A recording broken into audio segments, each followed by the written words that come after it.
So, I just watched Rebel Moon Part 2, The Scargiver, and,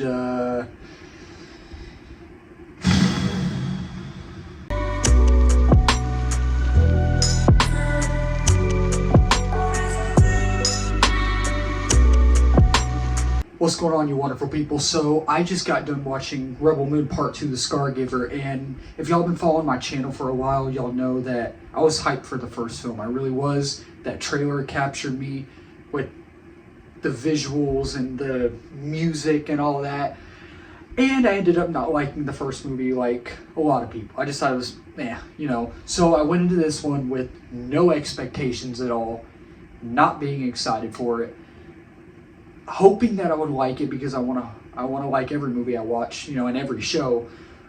But I knew there would be a chance that I wouldn't, and so we're going to get right into it. Do not forget to subscribe down here, trying to get to 1K before 2025. Social media is down below. Follow me on all those for more reviews. Instagram, TikTok, Twitter, and Letterboxd, and let's talk about it. So, talking about the story, first off, story is terrible. Obviously, the story takes place right after the first one. Don't know how long. Don't really care. Do not care at all. It's so sad because I really do love how what Zack Snyder did with his Snyder Cut and Batman vs. Superman. I'm a Batman vs. Superman lover. I really am. I'm a Man of Steel lover too. I absolutely loved those films. I really did, all three of them. And it's just sad to see, the only films that I've seen from Zack Snyder are those three and these two, Rebel Moon Part 1 and Rebel Moon Part 2. I have not seen 300. I forgot the other movies he's done, but he's done a lot. I have not seen any of his other films. But it's just really disappointing to watch these two films after being amazed by those three DC films, and going into the story, it's a basic story, takes place after the first one, and that's all I really followed along with. Honestly, I'm being honest with y'all. It's a terrible story. I'm trying to say something, but I see that's how bad it is. I can't even get the story out, what it was about.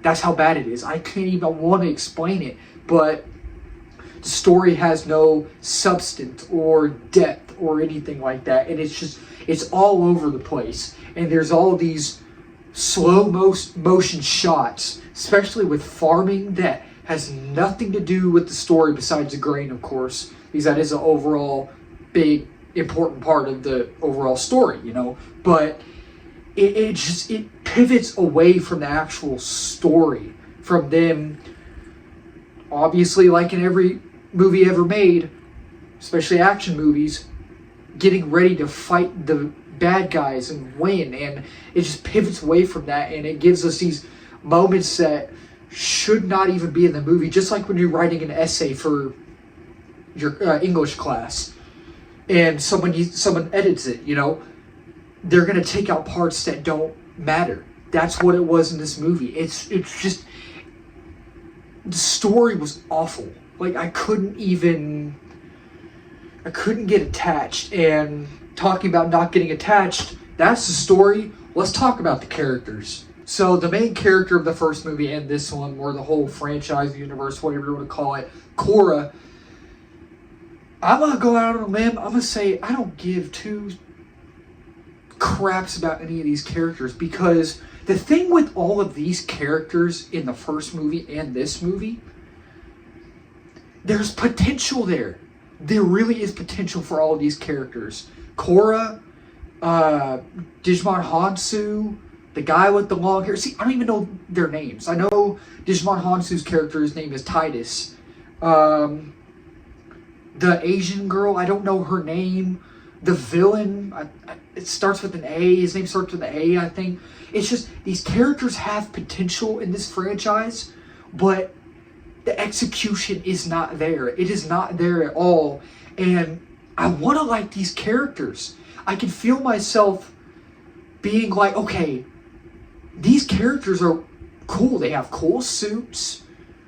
They're played by good actors and actresses that did their best. They did their best with what they were given. And it's just, these characters have no depth, no substance at all. Their personalities are awful.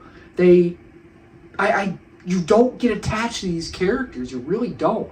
And going back to Kora, she's the main character. Your main character is supposed to be likable, and you're supposed to understand, get your viewers and audience attached to your main character before your other side characters that are important as well. Then you get your viewers and audience attached to those characters. That's not what it's like in this movie. It's not. So Kora is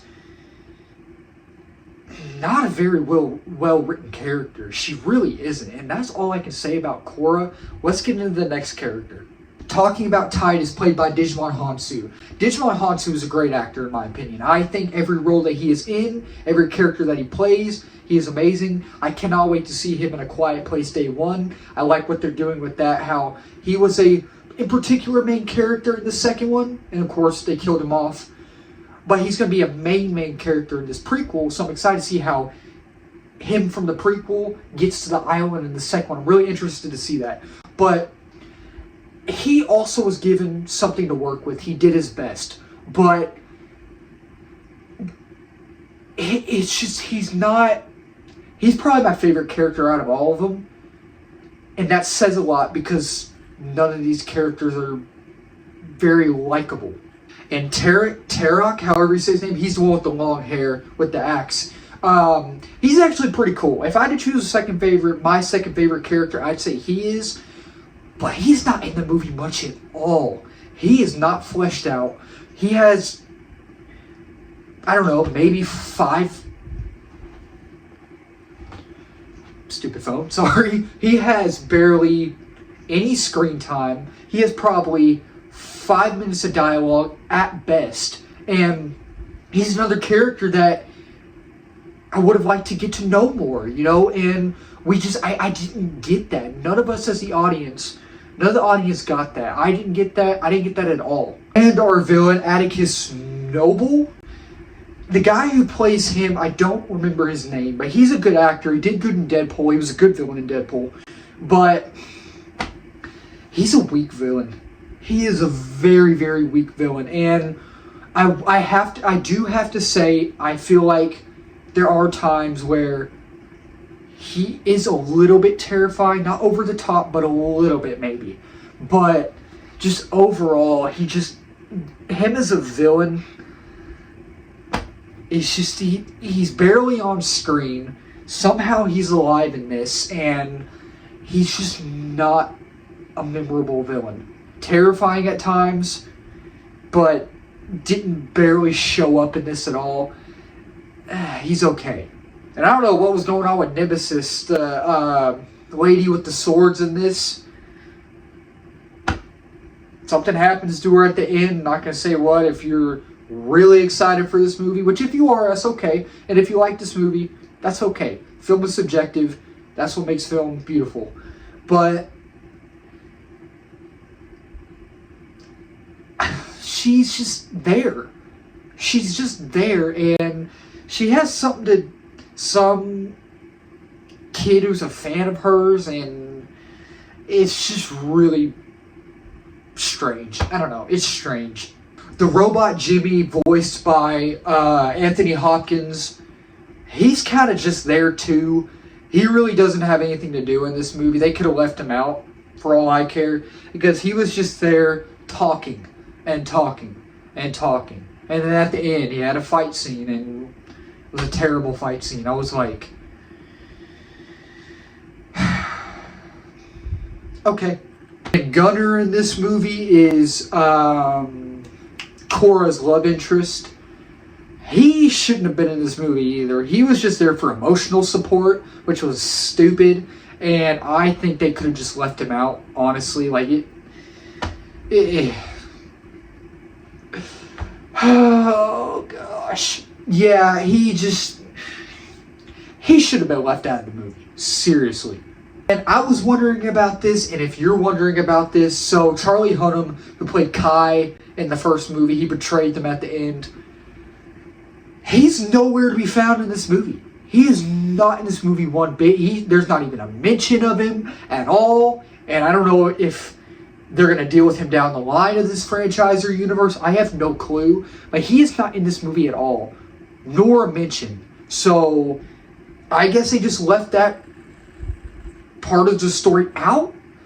Like, I don't know. I would have liked to see that. But that's the problem. They leave so much out in this movie. Same with the first one. And same with the first one as well.